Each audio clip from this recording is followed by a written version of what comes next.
What is going on, Badger fans? Back with another show today. And listen, the Badgers are throwing haymakers, right?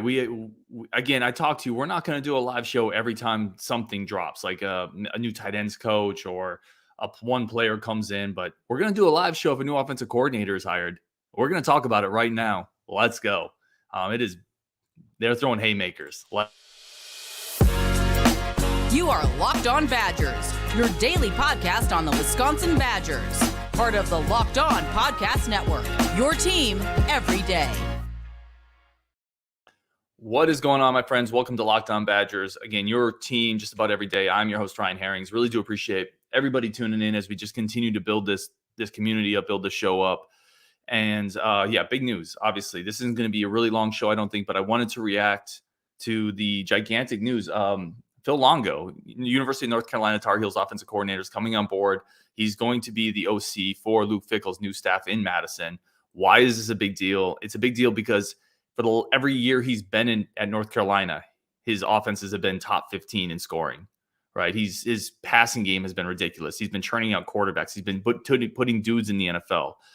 It's crazy because this is a paradigm shift, right? Like this we've been talking about this entire time. Luke Fickell coming on, Jim Leonard leaving, and now Phil Longo coming in. Like, this is a guy who spreads it out on his Wikipedia. It's air raid. Now, he'll still run the ball, but we're going to see shotgun. We're going to see 4 receivers. We're going to see multiple 4 or 5 receiver sets. We're going to see a lot more deep shots. We're going to see if he does what he did at North Carolina, we're going to see an incredibly productive passing game in Madison. And I don't know how y'all feel about that, but it's almost like we have Stockholm syndrome. Like we don't even really know how to react to this. Cause I've already seen people say, well, geez, I'm going to miss the pro style power game. It hasn't really been working for a while. What are you going to miss about it? Like the 3-yard runs, the 3rd and 8s where we have to throw the ball. Like, what are you going to miss about it? I don't know. It's interesting to me.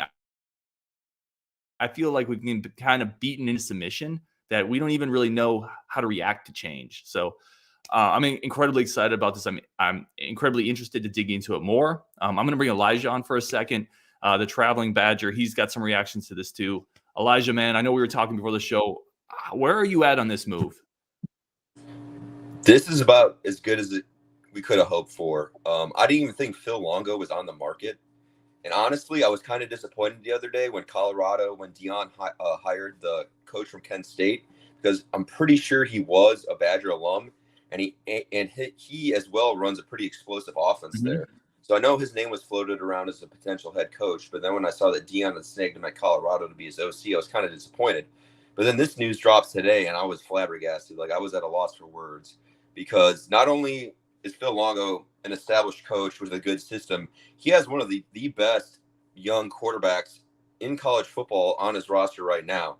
And him deciding to leave only a couple days after they just played in the ACC championship game, it's pretty wild to me. So I think this is definitely going to shake up not only what happens in Madison, but what happens across college football. This could be one single domino that affects the next 2 seasons in the whole sport. So I think Badgers fans have a lot to look forward to going forward. Yeah, one of the interesting things here is you talked about, his current quarterback May, but previously Sam Howell. Like he also Howell's a 5th-round draft pick. Yeah, every single year, North Carolina's had a potent passing tackle while he's been there. Now we bringing in a guy with a track record for developing quarterbacks, and that's the biggest thing we've been missing on offense. Yeah, it's great. I know Sam Howell had a down 2021, but if you go back and look at 2020, the COVID year, they had 2 1,000-yard rushers and with a 1,000-yard wide receiver. So his offense, even though it is technically an air raid offense, is very flexible in terms of them being able to maximize the talent they have on the roster. So I think with the recruits that we have on the roster right now, the offensive linemen and Braylon Allen, I think will probably be more of a run-heavy version of that offense.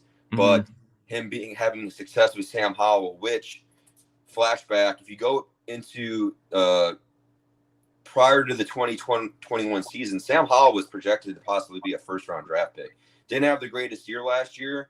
I think that was mostly to do with they didn't have the weapons that they had in 2020, and they had some issues along the offensive line, and they have an abysmal defense this year. So, but he's developed, like, Sam Howell is a good quarterback. He probably could be a starter in the NFL. And then Drake May, as it sits right now, is probably going to be his second or first overall pick in the 2024 draft. So him coming in is definitely going to help us in terms of marketing the young quarterbacks or quarterbacks in the transfer portal, which is huge because the depth that we have on quarterback right now, probably be best if we looked to the transfer portal to add somebody. So I think him having explosive offense and getting dudes in the NFL is going to be more appealing in the transfer portal era with guys that, maybe have the talent but don't have the tape. So I think this is huge for us. Yeah, I was going to say that's a great point. We have to bring in a transfer portal quarterback, in my opinion, with the depth on the roster right now. And now you suddenly have a guy who developed Sam Howell, as you said. He could be an NFL starter. He's a 5th-round pick. And Drake, the quarterback you're referencing, 35 touchdowns, 7 picks last year in that offense. I mean, if you wanted to market to quarterbacks and you wanted to bring quarterbacks in, you just put up a giant sign that says, "Welcome to Madison. This is now a quarterback-friendly offense." And it's just such a shift, right? I think what we're probably going to see is some variation of the Ohio State type. Justin has mentioned this as well, like kind of a power spread where we're still going to run the ball. Like, we're not going to abandon that. Don't freak out. This is not going to be Mike Leach's air raid offense, right? We're still going to run the ball, but we're going to see shots. We're going to see deep shots. We're going to see first down passes. We're going to spread the field. I think only good things are going to come out of this hire. Of course, 100%. And I think when you look at the big picture now across college football, NIL's like the wild, wild west right now. Some of the numbers that are being thrown out there for some of these transfer guys is like 7 figures for skill positions. So just wrap your head around that. So until there's some sort of legislation to like remedy that, if they decide to go that route, it's going to come down to when in the portal, who can put me in the NFL or who's going to pay me the most. And Longo, I definitely think, can put dudes in the NFL. Wisconsin's a stable program. Like, we have a culture. We have history. Madison's a good place. I feel like it's a healthy, non-toxic place to be.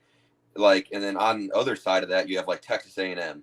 Yeah, they signed the greatest recruiting class ever last year, but look what happened this year. Everybody, all their dudes are jumping in the portal. So if there's a guy out there that has NFL aspirations, hey, maybe we can't get him the same amount of money in NIL as Georgia or Alabama, but you're coming to a stable place where if you just show up and work hard with Phil Longo, you put up numbers, you're going to get drafted and paid eventually. So, yep, and that's only going to lead to more talent coming in. We have a bunch of comments we're going to get to too. Elijah, I do want to say thank you, man, for jumping in. I hope you do it again. Definitely continue reaching out. That was awesome insight, my friend. Thank you for having me, Ryan. Yeah, it was awesome. All right, we have to take a quick break for a word for our sponsor, and then we're going to come in, get to comments, and we're just going to keep talking about what has been an incredible seismic shift in Wisconsin's football, everything in 4 months. Think about where we were 4 months ago. 4 months ago, Paul Christ was at Big Ten Media Days with Graham Mertz. Think about that. It's insane. All right, so we're going to continue talking about this giant hire. We also brought an offensive line coach in. We're going to talk about that, plus get to all your comments. I'm super excited for this. But first, today's show is brought to you by our good friends over at LinkedIn. I apologize. LinkedIn remains the number one source for all your professional networking, marketing. It's something I've used to grow my professional network, and we're in the era of hiring coaches right now. So I hope Luke Fickell is jumping to LinkedIn, checking all these bios, and finding the best candidates to fill out his staff. And it sure looks like he's probably doing that because this is a haymaker. I already said it. They're throwing haymakers right now. They're not messing around. We're going to talk about that some more next. But there is a reason small businesses continue to rank LinkedIn as the number one site for professional networking, number one amongst their peers year after year after year. And we have a great offer for you on the Locked On Network. Locked On Jobs helps you find qualified candidates you want to talk to faster. Post your job for free at linkedin.com/lockedoncollege. That's linkedin.com/lockedoncollege. Post your job for free. Terms and conditions do apply. Thank you so much, everybody, for tuning in. Again, this isn't going to be a long show, but I definitely wanted to talk about it. I wanted to engage with y'all and see where you guys are at with it. So, this is seismic news, and we have to discuss it. Let's get back into this show here, take some comments.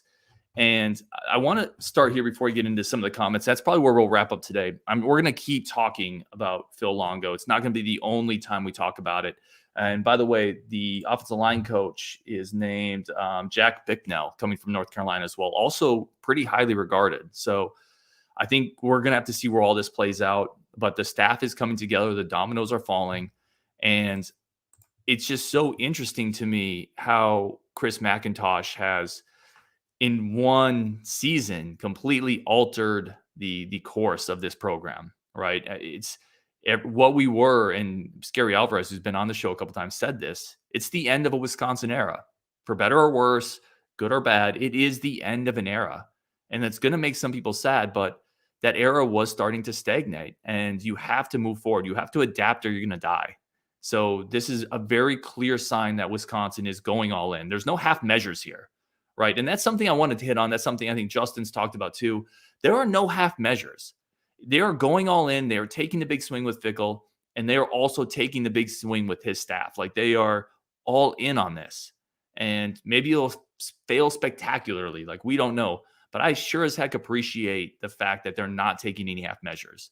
Like, I appreciate the fact that Chris McIntosh has a vision for this. He is committed to changing what he thinks needs to be changed, and he's followed through on it. So, yeah, we'll see where it goes. Let's hit some comments up. Adam Otto says, 10 of 10 for the name. Never heard of the guy before, though. Yeah, Longo's got a great name. Also, if you look at Phil Longo, he looks like he should be running a Marine Corps gunnery range. He's got an interesting look for an offensive coordinator. Seek Nyog says, top 5 offenses and yards per play for the last 3 years. Yes, here's the thing. What have we talked about incessantly, ad nauseum, about Paul Chryst, about some of the previous stats? We want coaches who are proven, who aren't coming to Madison to learn on the job. Excuse me. No disrespect to Al Johnson or, Chris Herring or Bobby Ingram, but we've had too many coaches that have come in and tried to learn on the job. This is a guy coming in that has an incredible resume as an offensive coordinator, and we don't have to speculate. Can he do it? We've seen him do it. He's proven he can do it at the Power 5 level. And yes, the ACC, the defense is there. You're not facing a murderer's row, okay? But there's quite a few games in the Big Ten you're not facing a murderer's row either, if we're being completely honest. So I'm pretty stoked about it. Ryan Anderson chimes in. He says, it's an amazing hire. Longo runs such a quarterback-friendly system. Yes, sir. As a follower of his system for years now, it's almost surreal that he'll be coaching my favorite team. Mertz has got to be peed. Has got to be pissed. I don't actually know if I can say that word, so I tried to abbreviate it. I don't know what the actual words I'm allowed to say are. I'm going to go ahead and say I can say pissed. Yeah, you got to wonder if a guy like Mertz, Marcus Allen, if they look back and be like, man, I should have stayed there. Now, I think they were bringing in a quarterback to challenge Mertz anyway. Ryan, appreciate the comment. I love that you get to follow a guy that you've been following, and now he's coaching the Badgers. I'm also excited about it. ENS says Longo's a dog. That offense doesn't score 40 points per game without him. And, of course, Drake May helps a little. Yeah, so Drake May had a great year, but again, he's put consistently good offenses together. So this is just a phenomenal hire for Wisconsin. And if you needed any more proof, again, we talked about it, but if you needed any more proof that they are moving away, again, for better or worse, but they are moving away from the Paul Chryst era, that Paul Chryst culture, that it's gone now. Like, the offensive scheme that Wisconsin has identified with for 25 years is gone. I mean, let that sink in. Like, they're still going to run the ball. They're still going to use Braylon Allen or whoever's there, but it's going to look very different next year. And I've already seen a comment. I want to address this too. I've already seen a comment about, what if we bring him in, but he runs kind of Wisconsin stuff, or he alters what he's doing to get to Wisconsin a little bit to kind of, I don't know, to kind of mesh the two systems. Here's my point. Here's where I'm at on this. If you're bringing in a great offensive coordinator who's been doing it his way and crushing it, then you're not bringing him in and asking him to change it, right? Well, what's the point of that? You're bringing in a Picasso of the air raid system. You're not bringing him over and asking him to use crayons. Like, let him do what he does. That's why you're hiring him.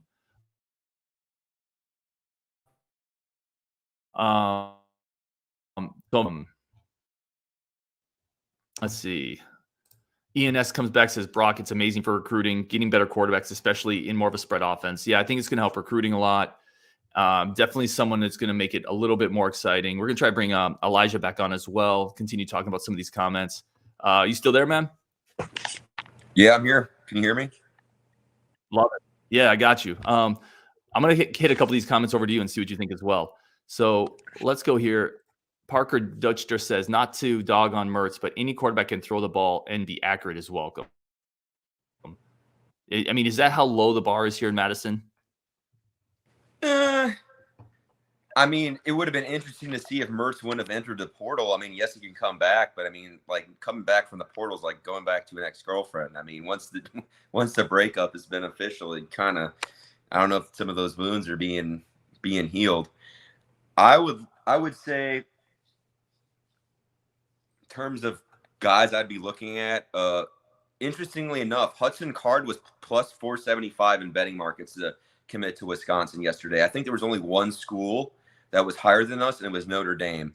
And if I'm choosing between going to Wisconsin and playing for Phil Longo and going to Notre Dame, I don't know. I'd probably take Notre Dame. But there's a lot of dudes in the portal that Chris we could. Chimed in, by the way, and said Hudson Card. Just to go along with your point, he's saying the same thing.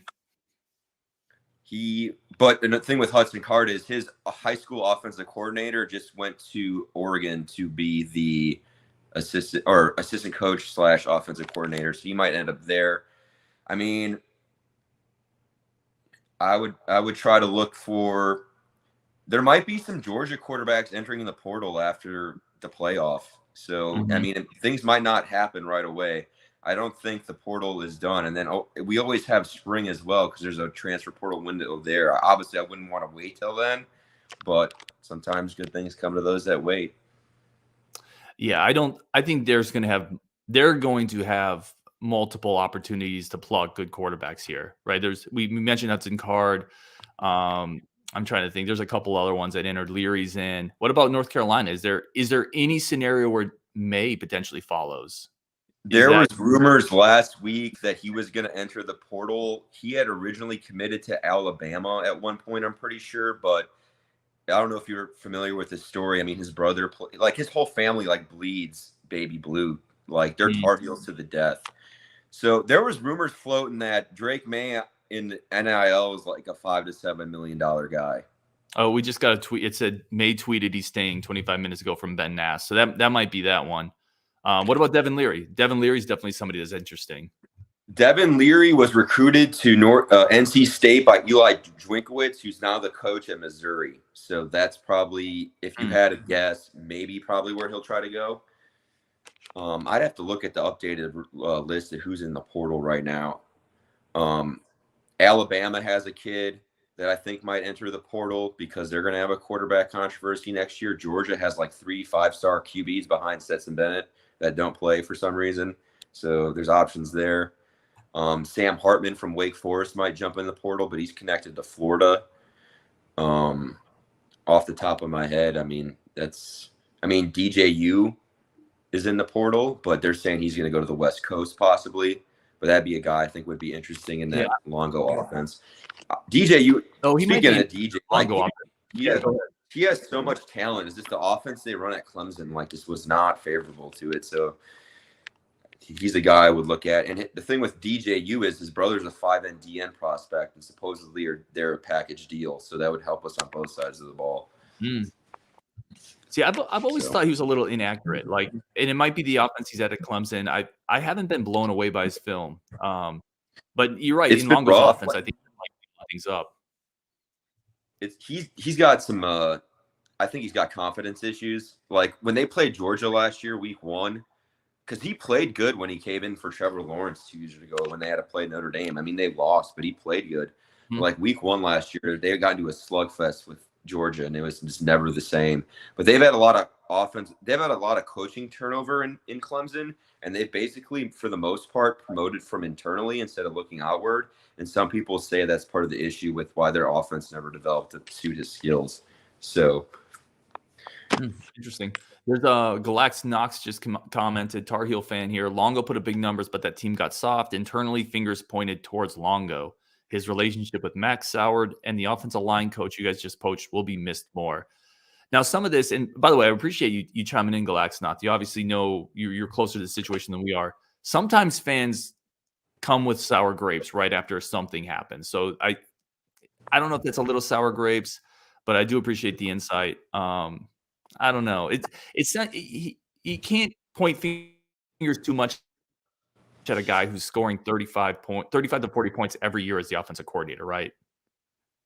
Their defense is, I would have to look at the metrics, but was pretty bad. Like North Carolina, like if they would have not lost 2 games in a row before the ACC championship game, could have like had an argument to make the playoffs if they would have won those 2 games and beat Clemson. But their defense just, I'm pretty sure their defensive coordinator is Gene Chizik. Like they just haven't, like this has been bad. Like they just win in shootouts and have to score a bunch of points. So we'll see. That's one thing you David want to Wagner says Barry Ball is dead. Imagine Jonathan Taylor in the spread offense. That's something that we've talked about, and you and I talked about too. They're still going to run the ball. You know, this is not a true air raid. Ian is the same thing. They're still going to run the ball, guys. It's. I understand that there's a sentiment of Wisconsin fans that really like bending the will of an opponent, and that was a comment we had too. But it's not working if you're not scoring points. And we haven't been scoring points. That's the thing too. Like their most explosive year, he had 2 1,000-yard rushers with Michael Carter and Javonte Williams. Like, I think it's flexible. It's a flexible air raid system, and if he will do whatever suits the talent on the roster. So obviously we have an amazing running back, so you're going to want to feature him, and I think we'll probably play with a little bit more tempo, which will help, and then we'll see how it shakes out. Shamir DK is coming back, right? Yeah, DK's coming back. You still have Keontez Lewis. Listen, you have Skylar Bell, Keontez Lewis, who's a burner. Skylar Bell, who I thought played really well as a redshirt freshman this year, and then DK's coming back. There's talent on this offense. If I remember correctly, I'm pretty sure that 2020 season, Donnie Brown had like the most deep ball receptions in college football. I could be wrong, but he was definitely top 5. So they like Sam Howell loved just chucking the ball down the field. So if we can get somebody with a cannon or at least some sort of arm that can just chuck it, I mean, like I think DK could be featured in this offense like they used Josh Downs this year. And I think DK, if he puts up stats, like has an NFL future for sure. So, because pretty like their best wide receiver this year, I think is decently in terms of stature and build is similar to DK. So it's going to be interesting. But there is some interesting stuff here where Marcus Allen, by the way, just decommitted from Minnesota. People are already speculating that he's going to try to come back to Wisconsin. That's not going to happen. You're not going to go transfer portal from Wisconsin to Minnesota, decommit and come back to Wisconsin. But the timing's interesting. I want to wrap it up here. And I appreciate everybody tuning in, everybody making the comments. We're going to talk about this a bunch more, I promise. But Elijah, I just want to kick it to you. How excited are you going into next year? Because that's something fans have started to talk about, just losing some excitement watching this Badgers team, right? It almost becomes more of a chore that you feel committed to, not something you're super into. This is the most exciting I've been about Badger football in forever. Like, I think McIntosh is like fully committed to trying to make Wisconsin like a premier program nationwide. And like we were talking about before, I've lived all over the South. I've seen how SEC football is, how serious they take that. And I really think with these 2 hires, like he's really trying to elevate Wisconsin to another level, because when UCLA and USC join the Big Ten, they're probably going to get away from divisions. So it's going to be more like the Pac-12 and the Big 12, where it's just a free-for-all. We'll probably have like 2 locked opponents that we play every year. But like we're going to have to play Ohio State and Michigan and Penn State and USC and UCLA way more when they go to that format, which is probably what's going to happen. So we're going to have, if we don't want to be at the bottom of the Big Ten and just be a consistent 6-6 team, like these were the moves that needed to be made. And like getting Fickell blew me away. This offensive coordinator hire like came out of nowhere. Like nobody was on this beat that I know of, and I'm like decently in tune to like the national college football scene. So this is wild. So I think you're dead on. Both of these moves came out of nowhere, and both of them have just created such excitement around the program. I mean, if you go to Twitter, anytime in the last 7 days, Wisconsin is trending everywhere. It's on Wisconsin. It's Luke Fickell. It's Jim Leonard. Now it's Longo. It's Graham Mertz. It's Braylon Allen. Right? Wisconsin's been in the national news cycle because they've made bold, aggressive moves. And by the way, if you want to go somewhere different, you have to do something different. Right? Exactly. Wisconsin wasn't.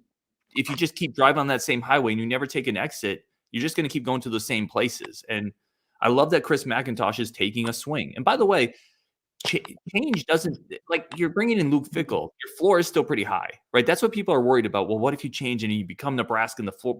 Luke Fickell's a winner. Like, the floor is still pretty high here, even if he doesn't achieve the ceiling that a lot of us want him to achieve or hope he can achieve. So I'm pretty excited as well, man. We're going to keep talking about it. Elijah, thank you for jumping in. I hope we continue doing this. Everyone tuning in, we didn't get to all the comments, as I always fail to do, but I appreciate y'all so much. We're going to talk about this again tomorrow. I promise. We got a lot to talk about. We didn't even touch on the offensive line coach today. Stay tuned to Locked On Badgers. We're going to keep you up to date with everything going on with this crazy, hectic, and amazingly excited time on Wisconsin. Let's go.